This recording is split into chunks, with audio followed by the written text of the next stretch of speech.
L'histoire de l'Irlande est marquée par la magie et le mystère. Selon certains mythes et légendes, l'origine de son peuple date de l'époque des descendants de Noé. L'Irlande a été la destination de migrants provenant des endroits les plus divers au monde. Les Grecs, les Ibériens et même des personnes provenant d'Orient. Ces gens essayèrent de s'installer dans les magnifiques terres irlandaises. Au début, tout semblait bien se dérouler, mais dompter la nature irlandaise n'était pas chose facile. Les populations étaient la cible de diverses malédictions et sombres créatures. Certains villages furent entièrement ravagés. Mais certains clans réussirent à faire face à l'adversité, s'implantant de façon solide sur le sol irlandais. Parmi eux, il y avait les Fir Bolg, descendants du légendaire Némède, explorateur scythe qui était parti de la mer Caspienne pour venir s'installer en Irlande. Les Némédiens étaient un peuple courageux et persévérant. Ils furent défiés par des monstres, des clans rivaux et des pirates, mais ces affrontements ne firent que renforcer d'autant plus les liens au sein du peuple de Némède. Ils se dispersèrent partout sur l'île, et de nouvelles tribus et de nouveaux clans furent créés. Les descendants de Némède prospéraient et se partageaient l'île, dominant l'Irlande.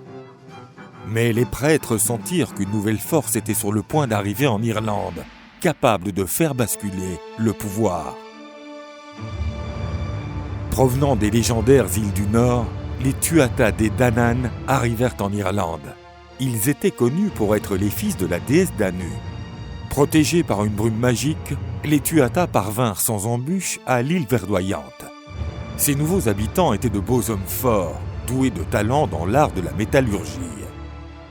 Leurs armes et leurs accessoires avaient été méticuleusement fabriqués et ornés. Ces hommes avaient reçu la bénédiction des dieux et possédaient des artefacts divins magiques. Parmi ces trésors se trouvait la pierre du destin, qui révélait diverses prophéties. Il s'agissait de la puissante lance d'Assel, l'imbattable épée de lumière, et du chaudron de Dagda, qui produisait de la nourriture par magie, si bien qu'il pouvait servir à nourrir toute une armée. Leurs guerriers étaient forts et sans peur. Ils ne craignaient pas la mort sur le champ de bataille, ce qui faisait d'eux des combattants inimitables. Ces envahisseurs avaient amené avec eux tout ce qu'ils possédaient, montrant qu'il ne s'agissait pas pour eux de venir sur ces terres pour une expédition exploratoire ou un simple pillage. Les Tuatha Dé Danann avaient reçu des connaissances en art druidique par les dieux. Leur parcours était guidé par de sages druides qui aidaient leurs chefs dans leur mission pour conquérir l'Irlande.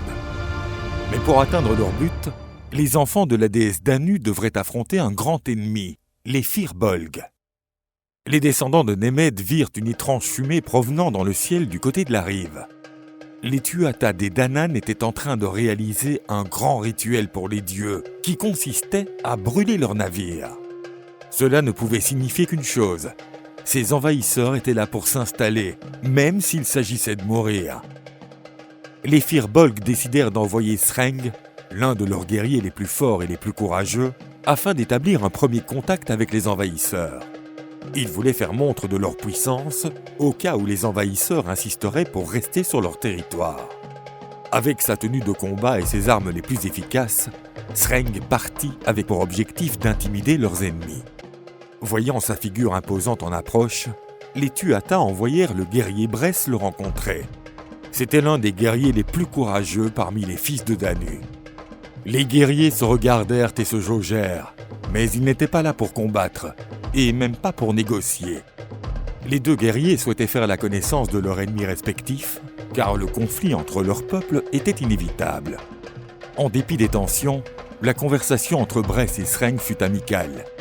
Ils découvrirent que leur peuple avait un ancêtre commun et qu'ils pourraient même être des peuples frères. Bress exposa aux Fir Bolg la proposition envoyée par le chef de son peuple. C'était l'opportunité pour eux d'éviter un bain de sang terrible. Mais ils exigeaient que les Fir Bolg cèdent la moitié de l'Irlande aux nouveaux venus. Sreng promit d'aller faire part de cette proposition à leur roi, mais il se doutait que son peuple constitué de guerriers fiers et courageux refuserait. Leurs avis étaient souvent aussi rigides qu'un grand chêne. Les deux guerriers se dirent cordialement adieu. Sreng fut impressionné par la qualité des armes et de l'armure de Bress et de ses hommes. L'étranger, de son côté, ne fut pas vraiment impressionné par les armes de Sreng, mais il avait aperçu le courage d'acier dans les yeux du descendant de Nemed. Auprès de Nuada, roi du peuple de la déesse Danu, Bress relata ses premières impressions. Le roi voulait que sa proposition soit acceptée par les Firbolg et que le carnage soit évité. Mais lorsque Sreng présenta la proposition transmise par le roi Nuada, des cris de colère furent entendus dans l'assemblée. Ce peuple était fier et la proposition n'était pas simplement un outrage, c'était une véritable insulte. Sreng avertit les chefs tribaux que l'ennemi était fort et son équipement supérieur. Diviser les terres avec les étrangers semblait être la mesure la plus sensée à adopter, car les vastes terres irlandaises étaient trop vastes pour être occupées et protégées par les Firbolg uniquement. Des peuples plus agressifs arriveraient à l'avenir pour s'accaparer les terres inoccupées.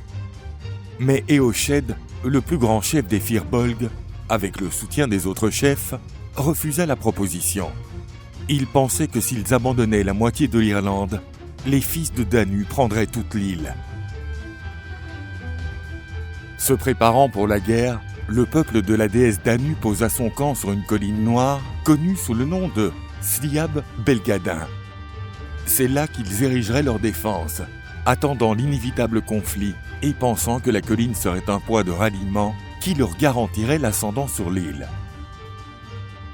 Les druides des Tuatha des Danann effectuèrent des rituels divins qui avaient prouvé leur efficacité dans ce type d'entreprise par le passé. La sorcellerie des Tuatha des Danann était puissante. Des nuages denses firent couler de violentes pluies sur la tête des Firbolg, illuminant le ciel d'une pluie de feu. Les fils de Nemed furent ainsi tourmentés. Pendant 3 jours consécutifs, ils furent tourmentés, jusqu'à ce que les mages de Firbolg réussissent à disperser les nuages et à faire à nouveau briller le soleil. L'armée des Firbolg était enfin assemblée et prête à marcher contre l'ennemi, lorsqu'ils aperçurent des druides envoyés par les envahisseurs. Ils essayèrent une dernière fois d'éviter le conflit en leur demandant de revenir sur leur décision de ne pas accepter de diviser l'Irlande. Mais une nouvelle fois, le chef suprême des Firbolg, Eoshed, refusa. Il ne souhaitait pas la paix. Tout ce qu'il voulait, c'était voir le peuple de la déesse Danu repartir de l'île. Les envoyés proposèrent un armistice afin que les deux côtés puissent se préparer de façon égalitaire au combat.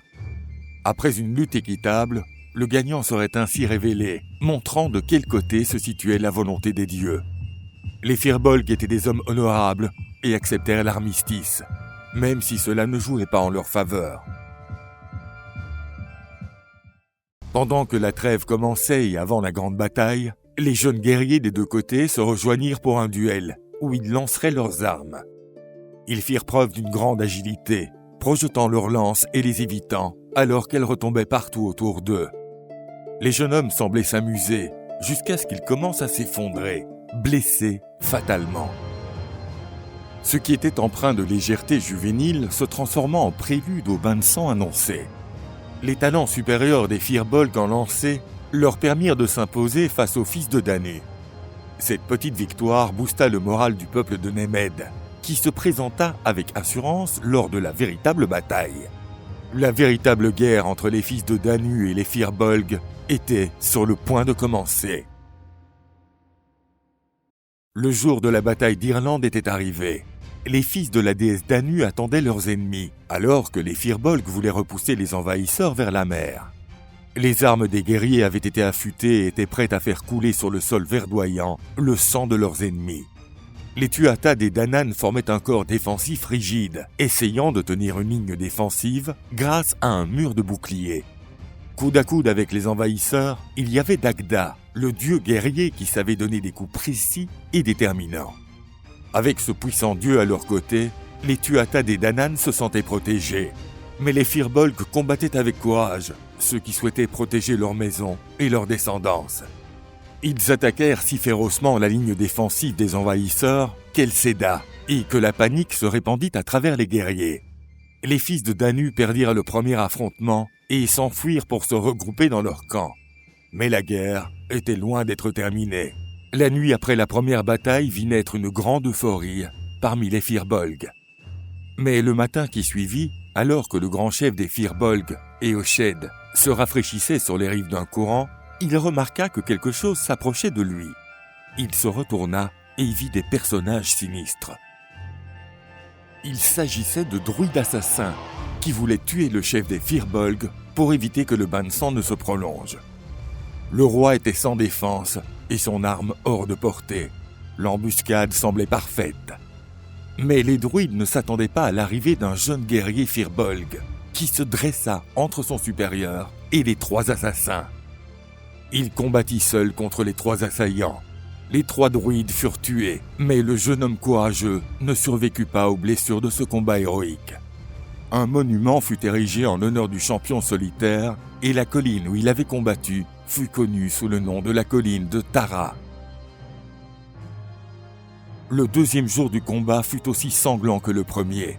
Des combattants des 2 côtés périrent en grand nombre. Les grands guerriers prenaient part à des duels, tandis que d'autres guerriers participaient à des combats si confus qu'il était souvent difficile de distinguer les amis des ennemis. Après un jour complet de combat, les 2 armées retournèrent à leur camp, se considérant vainqueurs. Dans le camp des fils de Danu, le dieu Dagda motiva ses guerriers et promit de les mener vers la victoire. Mais leur nature était de tenir bon et de ne pas trembler face à l'ennemi. Sreng, le courageux guerrier Firbolg, mena l'offensive de sa tribu. À la tête de son armée, il extermina des dizaines d'opposants. Le grand Dagda se battit en duel avec Sirb, héros divin de la tribu des Firbolg. L'acharnement des 2 grands guerriers impressionna les autres combattants. À la fin, même s'il avait combattu vaillamment, Sirb périt aux pieds du grand Dagda. Les prévères irlandais étaient teintés de rouge et les corbeaux se délectaient des corps étendus partout. On pouvait encore entendre le grognement des guerriers mourants qui poussaient leur dernier souffle. L'un des grands oiseaux noirs voltant au-dessus du champ de bataille ne quittait pas des yeux Nuada, le chef des Tuatha Dé Danann. Le chef des enfants de Dana était perdu dans ses pensées, car il ressentait une présence étrange. Derrière lui, il y eut soudain une femme si belle et si séduisante qu'il pouvait uniquement s'agir d'une déesse. C'était Morrigan, déesse associée à la guerre et à la destruction. Elle lui promit la victoire à l'oreille et le mena doucement vers sa tente. Nuada se réveilla dans son lit après une nuit d'amour intense. Il réussit encore à percevoir Morrigan sous sa forme de corbeau alors qu'elle s'envolait de sa tente. Le roi des Tuatha Dé Danann pensa alors qu'en dépit des difficultés imposées par les Firbolg, il pourrait mener son peuple vers le triomphe. Une nouvelle journée de combat commença, et ce fut comme si la journée précédente recommençait. Les Firbolg tuaient des Tuatha Dé Danann, et les Tuatha Dé Danann tuaient des Firbolg. Mais un grand duel était sur le point de se produire. Le grand Sreng était prêt à défier le roi Nuada. Le roi savait que sa victoire sur le champion des Firbolg serait un coup terrible au moral de ses ennemis. Alors, il s'y rendit avec à cœur une férocité terrible. Les autres combats s'interrompirent afin de regarder le duel. La tension dans l'air était démesurée. Nuada et Sreng échangeaient des coups brutaux. Chacun d'eux pourrait être décisif à n'importe quel moment. Sreng, furieux, abattit un coup remarquable, réduisant en miettes le bouclier de Nuada. Sans protection, le roi serait vulnérable, et son arme était abîmée elle aussi. Le roi cria qu'on vienne l'aider. L'un des nobles présents vint rapidement à sa rescousse, se plaçant entre le champion Firbolg et son roi. Le grand Dagda se précipita aussi pour aider le roi Nuada. La présence de ces 2 grands guerriers fit battre en retraite Sreng. Le roi se retira du champ de bataille, accompagné de druides guérisseurs. Puis, la bataille reprit. Bress, l'un des guerriers menant le fils de Danu, souhaitait venger son roi. Sur le champ de bataille, il se mit à la recherche d'Éochaid, roi Firbolg. Le roi Firbolg opposa une grande résistance à l'armée des fils de Danu, qui, à ce moment-là, semblait avoir l'avantage. Exténué et assoiffé, le roi se retira du combat pour aller chercher de l'eau. Mais les sorciers de Tuatha Dé Danann asséchèrent tous les courants à proximité du roi, qui trouva uniquement des flaques boueuses. Le roi finit par être entouré d'ennemis. Mais Éochaid, aussi courageux qu'un ours entouré de loups, prit la vie de plusieurs ennemis avant de périr des suites de ses nombreuses blessures. Les armées Firbolg pâtirent d'une grande défaite. Néanmoins, sous le commandement de Sreng, ils continuèrent à résister. La nuit arriva. Une mort imminente menaçait les Firbolg. Il leur restait peu d'alternatives et leurs espoirs de victoire s'évanouissaient peu à peu. S'échapper de ces terres après avoir versé autant de sang ne semblait pas honorable, et supplier qu'on les épargne était impensable. La seule option honorable était de retourner au champ de bataille. Incrédules, les Tuatha des Danann virent l'armée dépareillée des Firbolg se préparer à nouveau au combat. Les fils de Danu avaient pratiquement gagné la guerre, mais une bataille finale semblait terriblement imminente. Mais les chefs et druides des Tuatha des Danann considèrent que le sang ne devait plus être versé et proposèrent à leurs ennemis de faire la paix. On offrit à Sreng et aux quelques Firbolg encore en vie un 5e de l'Irlande, ainsi qu'une promesse d'amitié entre les deux peuples. Sreng accepta ces conditions et choisit la région de Connacht pour que s'installe son peuple. Les fils de la déesse Danu régneraient sur le reste de l'île verdoyante. C'est ainsi que plusieurs dieux arrivèrent en Irlande. Ces divinités créèrent de nouvelles armes pour le roi Nuada, qui deviendrait connu sous le nom de Nuada aux armes d'argent. Le sang de ces guerriers courageux fertilisait le sol de l'Irlande. Sur cette riche terre, une grande culture prospérait et les héritiers de cette tradition deviendraient connus sous le nom de Celtes.